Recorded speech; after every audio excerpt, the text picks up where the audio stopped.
Bago ko nga simulan ng aking video, mga kapitbahay ko, ako nga pala si Arlene Ramos Ursua, pilit lumalaban sa buhay kahit wala namang kalaban.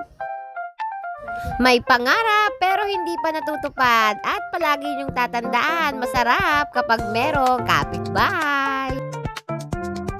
At ngayong araw nga mga kapitbahay ko ay meron ngang ginagawa ditong flowing sa aming barangay.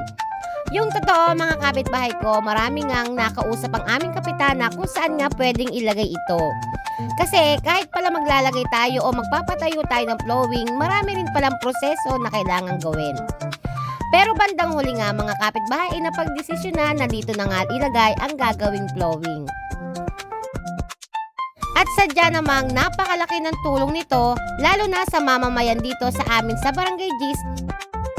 Lalo na nga yung mga wala talagang tubig sa bahay na umaasa nga lamang sa balon at nakikiigib na nga lamang. Kaya naman napakaswerte ng ating barangay na magkaroon tayo ng ganitong klase ng proyekto na pakikinabangan ng lahat. At hindi pala ganoon kadali maggawa nito mga kapitbahay ko, talaga palang napakahirap at madami ding proseso. Kaya naman mega loud shout out sa mga taga-barangay Lanatan. At sadyang napakadami pala ng kakailanganing mga trabahador dito o mga tauhan bago talaga maipatayo itong flowing na ito. At aabutin nga siguro ito mga kapitbahay ko ng ilang araw dahil nga kanina nung iniwanan ko nga ay hindi pa rin nila natatapos.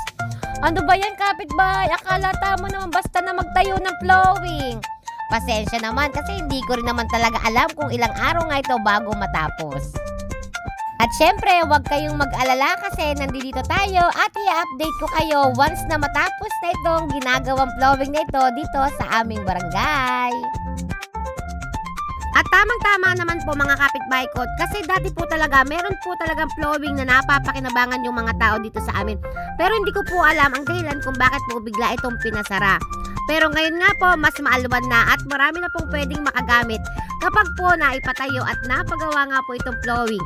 At napakarami nga pong tao dito sa aming lugar ang mas higit na makikinabang.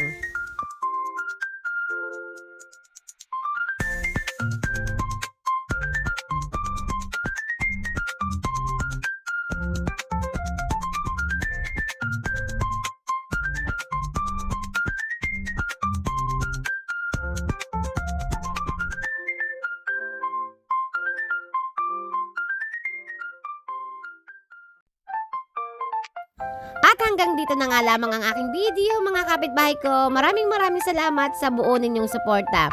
Hanggang sa muli po uli at sa susunod kong video, maraming salamat sa patuloy ninyong panonood. Thank you!